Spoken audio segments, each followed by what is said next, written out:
Pemirsa, sejak merebaknya pandemi COVID-19, pemerintah mengeluarkan sejumlah kebijakan baru guna menekan angka penularan COVID-19. Salah satunya dengan memberlakukan surat keterangan bebas COVID-19 sebagai syarat mutlak dalam berpergian keluar kota maupun luar negeri. Namun selain marak manipulasi, mekanisme rapid test sebagai syarat perjalanan dinilai perlu dikaji ulang. Dan berikut liputan Tim Delik RCTI.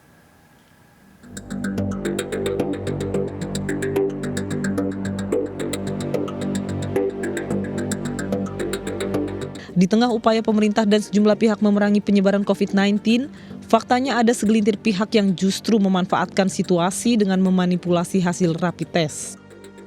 Rapid test sendiri merupakan metode pemeriksaan yang cepat diketahui hasilnya untuk melihat adanya antibodi yang ada di dalam tubuh ketika ada infeksi virus. Rapid test menjadi cara deteksi awal. Jika ditemukan hasil reaktif, maka yang bersangkutan harus melanjutkan dengan melakukan swab test. Namun prosedur rapid test sebagai syarat perjalanan dinilai tidak relevan. Rapid test antibody ya, terutama kita bicara tes antibody. Itu sebetulnya penggunaannya itu untuk apa disebut dengan serosurveillance. Apa itu serosurveillance? Kita misalnya ingin tahu nih, di Kecamatan Pancoran nih berapa banyak yang sudah terpapar dan punya antibody terhadap COVID-19. Nah, itu kita gunakan tes antibody. Tapi kalau misalnya untuk penerbangan, ini kita harus pahami logikanya apa.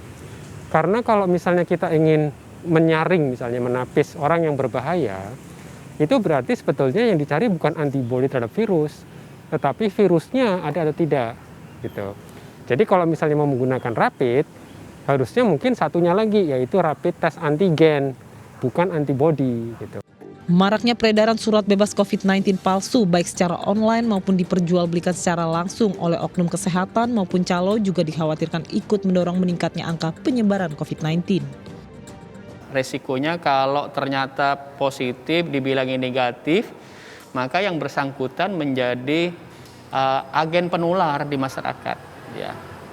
Kemudian tidak terdeteksi bahwa dia bisa menyebabkan penularan, sehingga begitu dia lepas ke masyarakat, dia akan berpotensi menularkan kemana-mana. Kalau ini terjadi, ya sampai kapan pandemi ini mau berakhir?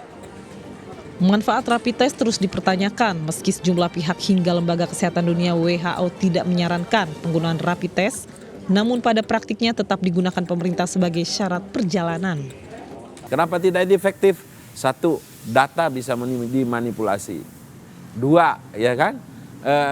Akuratnya kurang untuk apakah orang itu terpapar virus corona atau tidak.